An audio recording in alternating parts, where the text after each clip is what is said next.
Guys இந்த கேம்ல உங்களுக்கு ப்ராப்ளம் இருக்கனால தான் பத்தி இந்த வீடியோ பார்க்க வந்திருப்பீங்க. கண்டிப்பா உங்களோட எல்லாரோட ப்ராப்ளமும் கண்டிப்பா சால்வ் ஆகும் கைஸ். அது நான் கேரண்டி. சரிங்களா? இந்த வீடியோ மட்டும் ஃபுல்லா பாருங்க. இந்த வீடியோல பாத்தீங்கன்னா அதுக்கான டீடைல்ஸ் இருக்காது. ஏன்னு பாத்தீங்கன்னா ஆல்ரெடி நான் அதுக்கான வீடியோ போட்டுட்டேன். அதுக்கான டிஸ்கிரிப்ஷன்ல லிங்க் கொடுத்துருக்கேன்.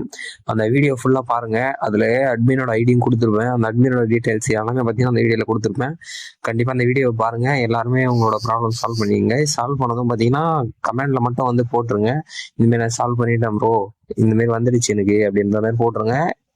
மற்ற வீடியோலாம் பார்த்து அது கொஞ்சம் யூஸ்ஃபுல்லாக இருக்கும். சரிங்களா? இந்த வீடியோவில் ஏன் போடலன்னு பார்த்தீங்கன்னா ஆல்ரெடி அது போட்டுட்டேன். திரும்பி அதே கான்செப்டே போட முடியாதுல்ல. அதனால தான் சொல்கிறேன். நீங்கள் இந்த வீடியோவில் டிஸ்கிரிப்ஷனில் லிங்க் இருக்கும், போய் கிளிக் பண்ணி பாருங்க. கண்டிப்பாக உங்களோட எல்லாரோட ப்ராப்ளமும் சால்வ் ஆகும். எல்லாரோட மணியும் கண்டிப்பாக வரும். சரிங்களா? அதுவே நிறைய problem, processing problem, reject, account block ஆயிடுச்சு, நிறைய ப்ராப்ளம் இருக்கும்ல. எல்லா ப்ராப்ளமும் கண்டிப்பாக சால்வ் ஆகும் கைஸ். சரிங்களா? அந்த வீடியோ மட்டும் முழுசா பாருங்க. பார்த்துட்டு அதில் டிஸ்கிரிப்ஷனில் லிங்க், ஐடி, அட்மின் லிங்க் இருக்கும். கான்டாக்ட் பண்ணி சால்வ் பண்ணிங்க. Thank you guys.